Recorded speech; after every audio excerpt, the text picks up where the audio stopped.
Quit India డేను పురస్కరించుకుని తిరుపతిలో విద్యార్థులు మానవహారం నిర్వహించారు. మాదక ద్రవ్యాలను తరిమి కొడదాం, quit drugs, quit liquor, quit violence నినాదాలు చేశారు. ఈ కార్యక్రమంలో పెద్ద సంఖ్యలో స్థానిక ప్రజలతో పాటు పాఠశాల విద్యార్థులు, ఐదువ నాయకులు పాల్గొన్నారు.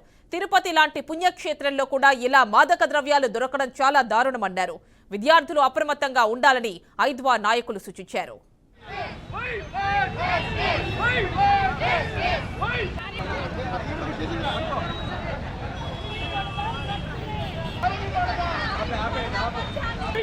ప్రధానంగా ఏంటంటే జిల్లాలో ఈ మధ్య కాలంలో చూస్తే డ్రగ్స్ అనేది చాలా విపరీతంగా పెరిగిపోయినటువంటి పరిస్థితి ఉంది. మన తిరుపతిలో మొన్నటికి మొన్న చూస్తే లా విద్యార్థులుగా ఉన్నటువంటి వాళ్ళు అక్కడ ఒక అమ్మాయికి డ్రగ్స్ ఇచ్చి అత్యాచారం చేసి బెదిరించినటువంటి ఘటన కావచ్చు. అదేవిధంగా చంద్రగిరి ఒక స్కూల్లో డ్రగ్స్ దొరకడం కావచ్చు. ఇట్లా అనేకమైనటువంటి ఘటనలు మన జిల్లాలో ఇబ్బడి ముబ్బడిగా ఉన్నటువంటి పరిస్థితి. అదేవిధంగా గంజాయి మత్తు కూడా ఈరోజు యువతని చాలా పెడదరావలో పెడుతున్నటువంటి పరిస్థితి.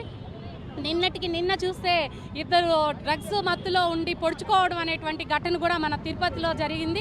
ఇట్లాంటివన్నీ జరుగుతున్నప్పటికీ ఉన్నటువంటి ప్రభుత్వం ఏమాత్రం కూడా స్పందించడం లేదు.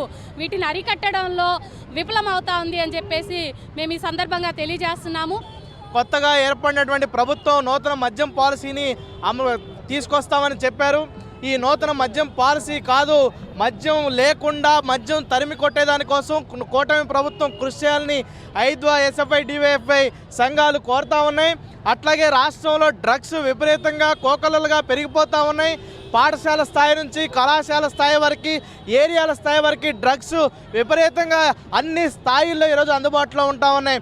దీన్ని నివారించాల్సినటువంటి బాధ్యత కూటమి ప్రభుత్వం మీద ఉంది. ఈ మధ్యకాలంలోనే డ్రగ్స్ మీద ఒక నివేదికను తీసుకొచ్చింది.